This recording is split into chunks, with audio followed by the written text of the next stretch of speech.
Est-ce que quelqu'un sait ce que c'est l'art oratoire? Donc on va essayer d'avancer sur l'idée de la prise de parole en public.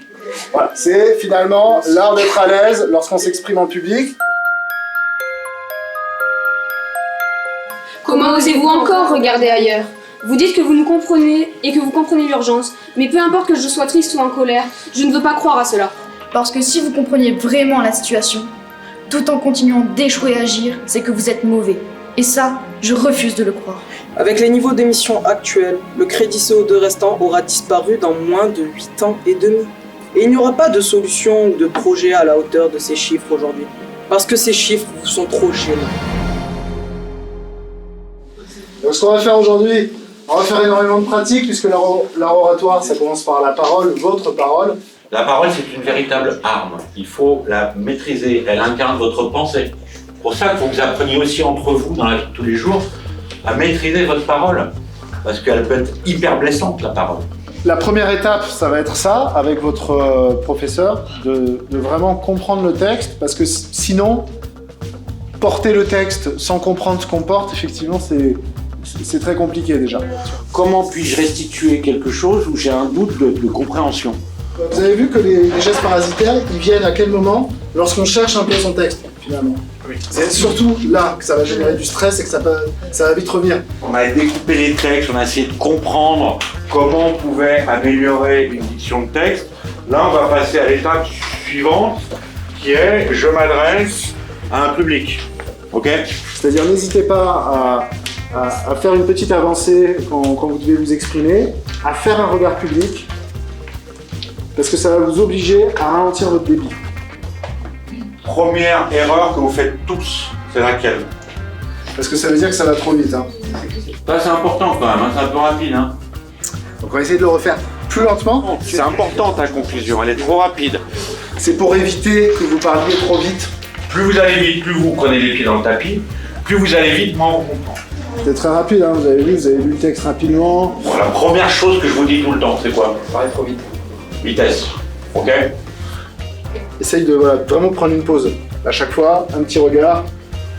Parce que là, ça s'y prête quand même pas mal.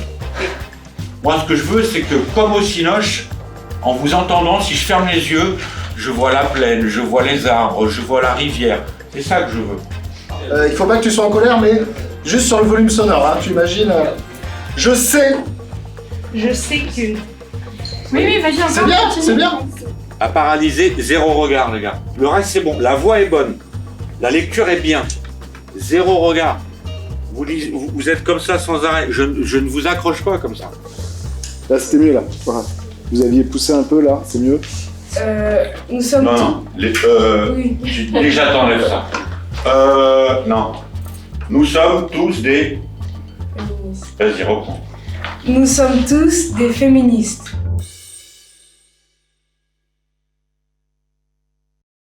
En vrai de vrai, c'était stressant, mais après, au fur et à mesure, quand on en lit plusieurs, ça devient...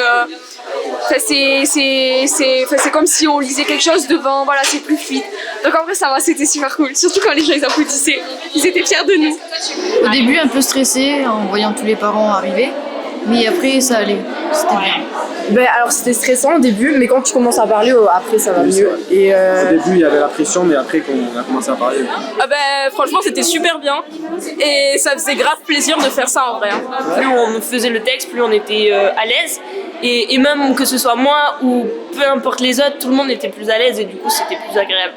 je pensais qu'avec le stress, j'allais vraiment rater totalement le coup, mais en fait pas du tout. Moi, je pense que c'est grâce aux entraînements. Je suis d'une grande timidité, j'aime pas parler en public, et avec tous les entraînements, je me suis sentie à l'aise. Mais le texte, à force de le dire, de le redire et de le redire depuis le début, on l'avait pratiquement par cœur en tête. Ça va beaucoup nous servir pour après, je pense. Je sais de quoi ils sont capables en classe, mais eux-mêmes doutent. Et ce soir, ils se le sont montrés, ils l'ont montré à tout le monde. Non, et je suis par contre très très impressionnée par certains élèves. Moi, je pense que pour certains, c'est vraiment un déclic dans leur maîtrise du corps, de la confiance en eux. Il y en a, c'est des bons en avant. Moi, je les savais capables, mais ils l'ont fait vraiment, quoi. Et tous. Et à égalité, il n'y a pas eu un groupe plus fort que l'autre, un élève plus en difficulté que l'autre.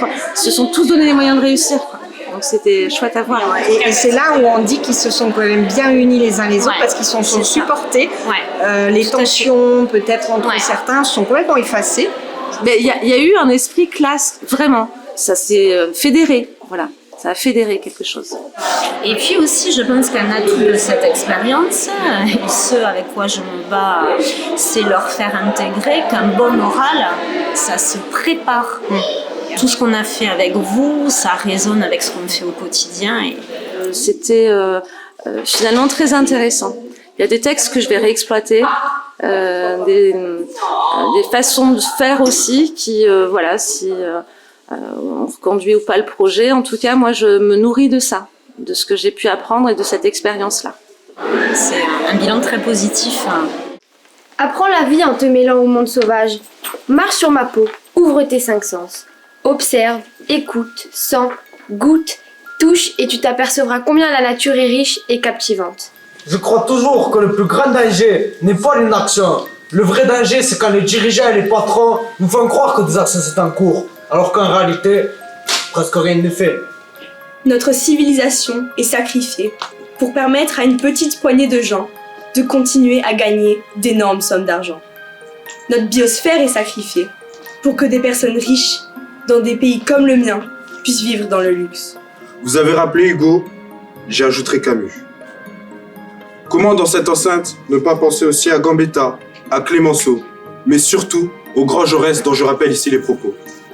La peine de mort est contraire à ce que l'humanité depuis 2000 ans a pensé de plus haut et rêve de plus noble.